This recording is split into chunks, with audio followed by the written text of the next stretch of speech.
we wanted to talk about some auction strategies here as well. We've been going a lot on snake drafts, and snake drafts are very popular, but what you see up and coming are these auction drafts.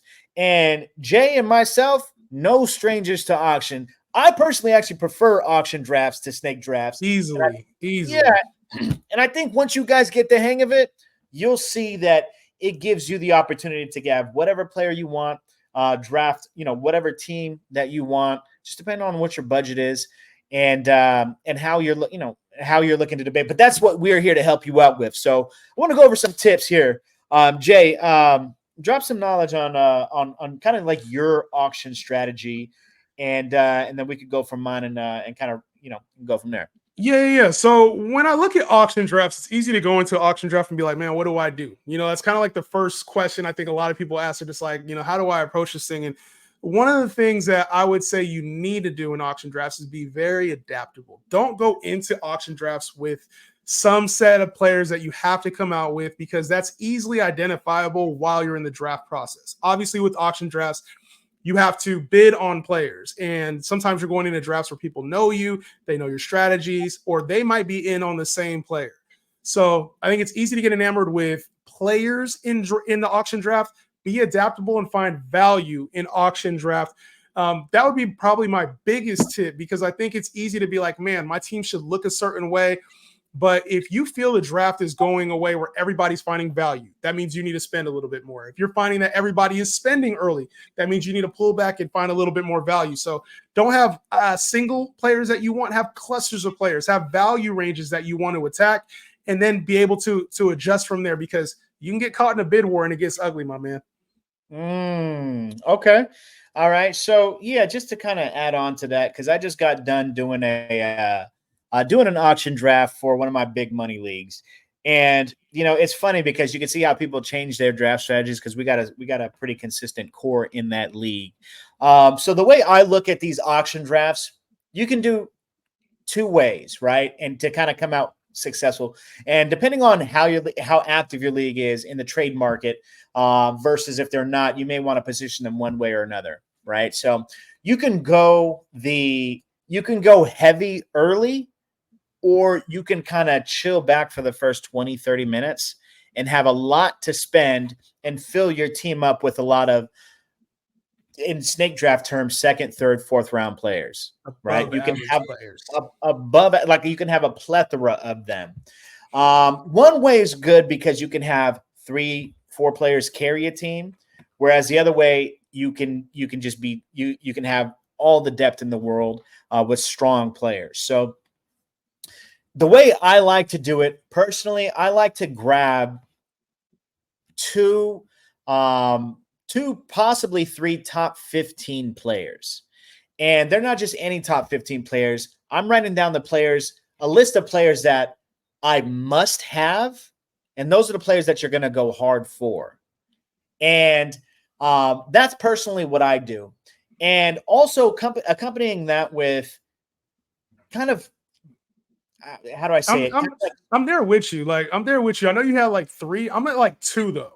2 players. And I call them anchors. You want to have players that you can anchor for your lineup. So those guys that have top 25 point week upside, right? So you're talking about your Tyreek Hills, your high upside guys that you think can finish top at their position and you could get value on. So I know P, you really like Saquon Barkley. I'm sure he's on that list, right? I know you like CeeDee Lamb. I'm sure he's probably on that list too. So I hear you on that. I normally go 2 because I like to hold my water and find value with a lot of those 3rd, 4th round guys that I think should be going a little bit higher. Yeah. So, and let me clarify here, because if I could get 3 top 15 overall players, yeah. But knowing me, I build my team. Saquon is a huge guy, somebody I'm taking. I build my team off of wide receivers always, whether it is snake, whether it is auction. I'm just one of those guys who just go crazy for the wide receivers. So when I say 3 top 15, I'm talking about at that position, right? So 3 top 15 wide receivers is what I like to build it around, right? So obviously there's a lot more players that are there when you are drafting. So one thing that you got to be cognizant of is switching gears, right? Like you mentioned, sometimes, when you see a lot of value, you got to go higher for players, right? You got to increase the budget. But for me, it's like if you're grabbing, and this is one of the hardest things to do, if you're grabbing, you spend it on a few players, any other player that gets nominated is going to look appealing, right? Because everybody's putting up these players.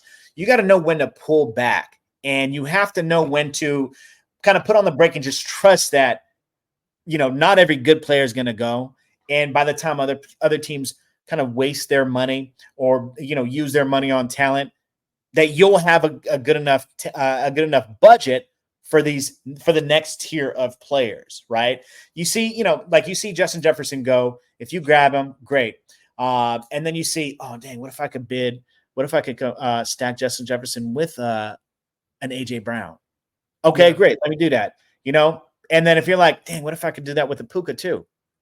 If you consistently fall into that little trap, then it may be a little ugly for you for the rest of the draft. So knowing when to kind of go hard, but also knowing when to pull off the gas and just like let everybody else spend their money.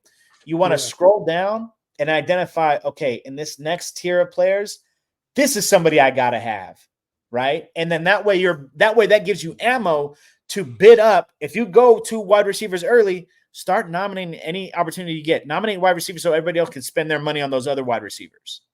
And then when it comes back around, and if you're patient, you'll have some bread to kind of even out your team.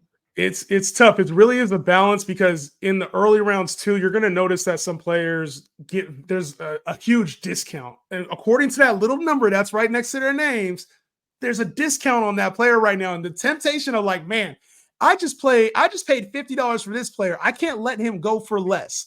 That's a bad temptation to have because sometimes people are going to go undervalued in the draft. So I think it's okay to price check people, but don't get caught, especially if you're the person who's been spending early, because the last thing you want is to price check a player and get stuck with them, and it kills your whole draft, man. I've had that happen before in auction leagues, and it's not a good feeling because then you get stuck trying to find value late. So for me, price checking is something that I like to do, but it's also to a point of like, all right, can I get to like 80% of the value? And if you get to about 80% of the value, if somebody else gets away with the steal, big ups to them because you got to try to find value later. So there's always going to be somebody that goes for lower than they should.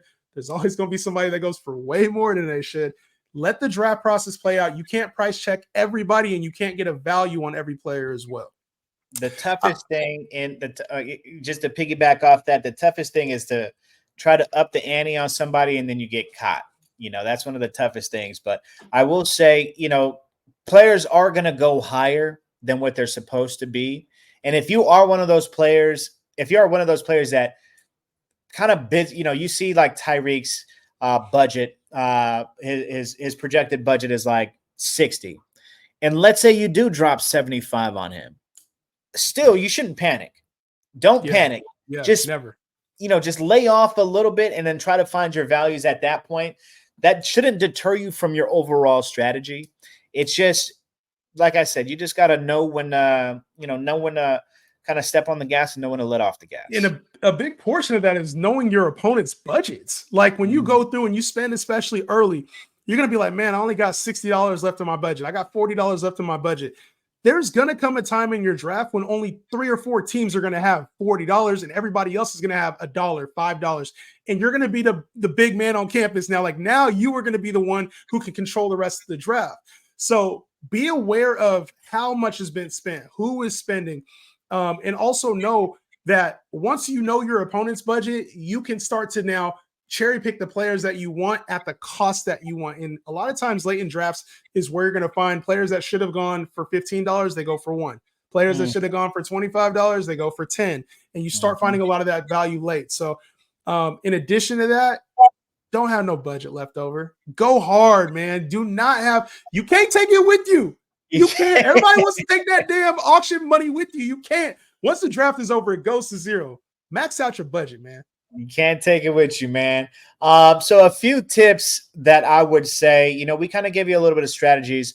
A few tips that I would say that I have, I know Jay's going to share some as well. When auction drafting, especially if this is your first time drafting in an auction draft, nominate players that you don't want. Nominate hyped up players that you think are overvalued. because if the community thinks they're overvalued, that means 2, 3, or 4 of the people who are drafting in your league has them way higher than they should. Devon A. Chant. Marvin Harrison Jr. You know what I'm saying? So, so that accompanied with, so those two from me that I've got. I don't want to take them all, Jay. What you got for us? No, and it's good that you pass that on to me, man, because one of the things I think is like once you get your starters kind of like locked in, or you have a pretty good base, I would say, even foundation, not like every single starting position. Now you want to know, like, okay, I don't want to spend more than like $3 to $4 on any one bench player ever. I don't want to spend more than $1 on a defense. I don't want to spend more than $1 on a kicker, especially no damn backups. So I think if you're going to go into a draft knowing like, all right, I have this kind of budget, you should allocate like 80 to 85% of your budget for your core starters. You should pretty much know who you have and then have a little bit of budget associated for like any value picks that you find along the way. Dollar out the rest. Like that's how it should be, in my opinion. And I think a big position that you can kind of scale back on is the quarterback position, especially this year in your single QB leagues. You're going to find that players like Jaden Daniels, Jordan Love, Brock Purdy, Trevor Lawrence, Tua Tagovailoa, those guys will go for $1 because everybody else will spend $30 to $40 on their quarterback. So if you're comfortable enough with having a Kirk Cousins, having a Matthew Stafford, having an Aaron Rodgers, like if you're comfortable with having maybe an off-brand name or having 2 of those guys on your roster, spend $1 to $5 on those quarterbacks and let everybody else pay $40. You make up the value elsewhere. Very, very well said. That's one of the things, like you just said, especially this year, so much value in $4, $5, $6 QBs when you got other QBs going for 30, 40, 50, even 60 bucks, right? Yeah. The biggest thing to kind of keep in mind is the QBs got names, but you mentioned Matthew Stafford, right? A healthy Matthew Stafford with a healthy round of players ahead of him, the points per game between him and like a Burrow is extremely minimal. The difference between points per game between him and like a Dak Prescott may be on average 3 or 4 points, right? So you make up that difference between building up solid wide receivers, solid running backs, strong tight ends, so that when you are going up against those players with those upper end QBs, you got them beat everywhere else in the majority of other places. Yeah. Right. So keep that in mind. Yeah. And I think in an auction draft too, it's important to like kind of check your emotions at the door too. It's easy to get tied into like, man, I have to draft a player right now, or I haven't drafted. And what's funny is like especially if you're in a live setting, it's funny because you'll hear a lot of people like challenging you, right? Like, so if you have a player that's up, oh man, you can't let him go for the low. There's going to be people always trying to like get you to spend more or spend less. There's going to be people saying, hey, why haven't you spent in a while, right?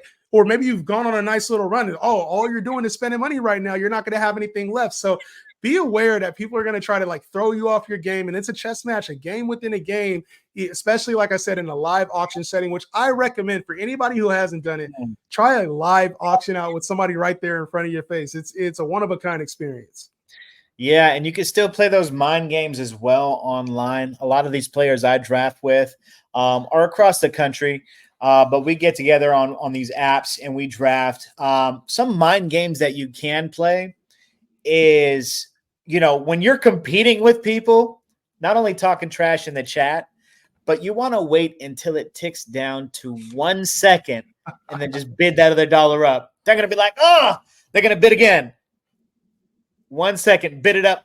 They're going to bid again until they're going to get worn out mentally.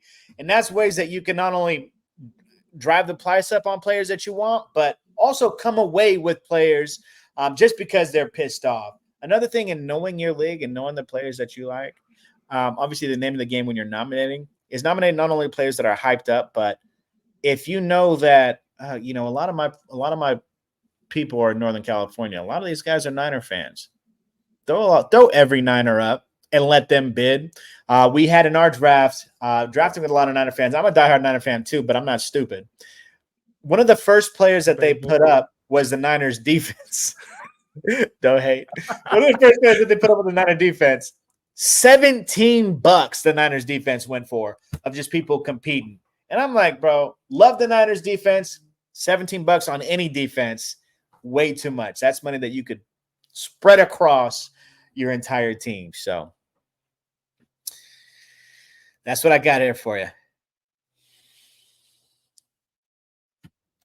But yeah, man. So with that being said, we about to turn it loose, man. We appreciate you guys hanging with us. Appreciate you guys giving us your time and letting us guide you throughout these fantasy drafts. It's draft season.